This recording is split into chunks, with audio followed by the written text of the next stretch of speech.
sini kami akan mewawancarai salah satu guru dispensa yang bernama Sriwati Armin. Baik Ibu, menurut Ibu, bagaimana latar belakang tentang budaya Rambu Solo? Iya, kalau menurut saya latar belakang Rambu Solo itu ada beberapa ya. Tapi yang saya tahu sedikit itu tentunya diawali dari kepercayaan Aluk Todolo. Jadi kepercayaan Aluk Todolo itu kepercayaan nenek moyang. Ya, kepercayaan nenek moyang suku Toraja, dan memang hanya ada di Toraja itu Rambu Solo. Meskipun mayoritas orang Toraja sekarang beragama Kristen, namun itu tetap ada. Ya, karena disesuaikan. Kemudian latar yang berikutnya itu bisa juga dari penghormatan kepada arwah. Ya, jadi penghormatan kepada arwah artinya kalau kita melakukan Rambu Solo, orang Toraja menganggap bahwa itu adalah penghormatan untuk yang meninggal. Ya, jadi merasa sangat menghormati orang yang meninggal kalau melakukan Rambu Solo. Ya, seperti itu. Kemudian penyempurnaan dari pemakaman. Jadi kalau orang Toraja itu ada istilah kalau orang sudah meninggal, dia itu harus dibawa ke Puya. Puya itu adalah alam setelah mati kalau menurut orang Toraja. Puya ya, Puya namanya. Jadi penyempurnaannya itu makanya Rambu Solo itu kadang memakai banyak korbannya kerbau, banyak kerbau, ya banyak babi, ya, dan memang disempurnakan.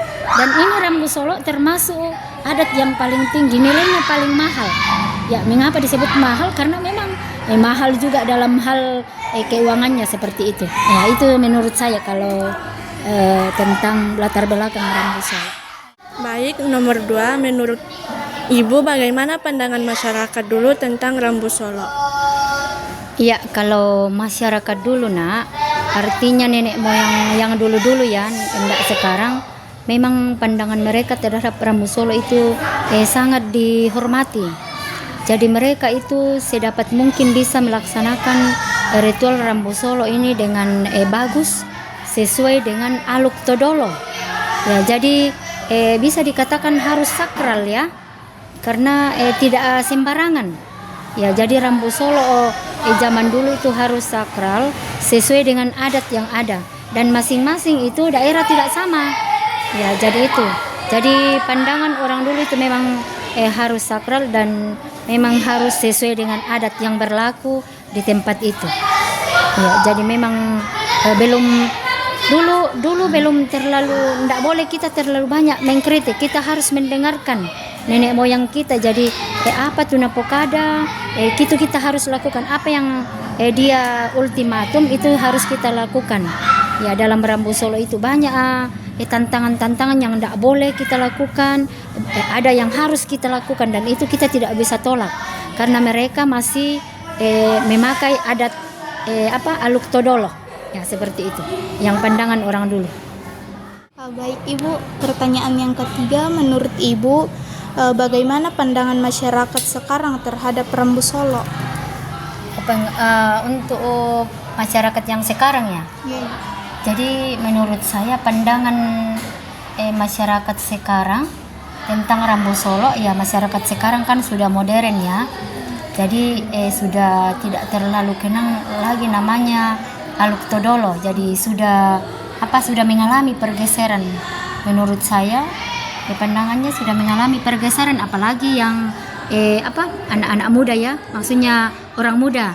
Sekarang kan anggaplah sekarang kita di tahun 2025, ini sudah ke generasi keberapa ya? Jadi sudah bisa dikatakan agak modern nih. Nah, banyak kontra. Ya, ada yang menolak. Ya, karena kadang juga sekarang Rambu Solo itu sudah tidak sesuai dengan yang dulu-dulu. Banyak sekarang Rambu Solo itu sudah memaksakan dirinya biar tidak ada apa, berusaha untuk ada. Ya, jadi sudah ngutang ke sana kemari. Jadi seperti itu agak bergeser. Kalau dulu kan bisa kita bandingkan ya, dulu kan kalau keluarga mampu boleh.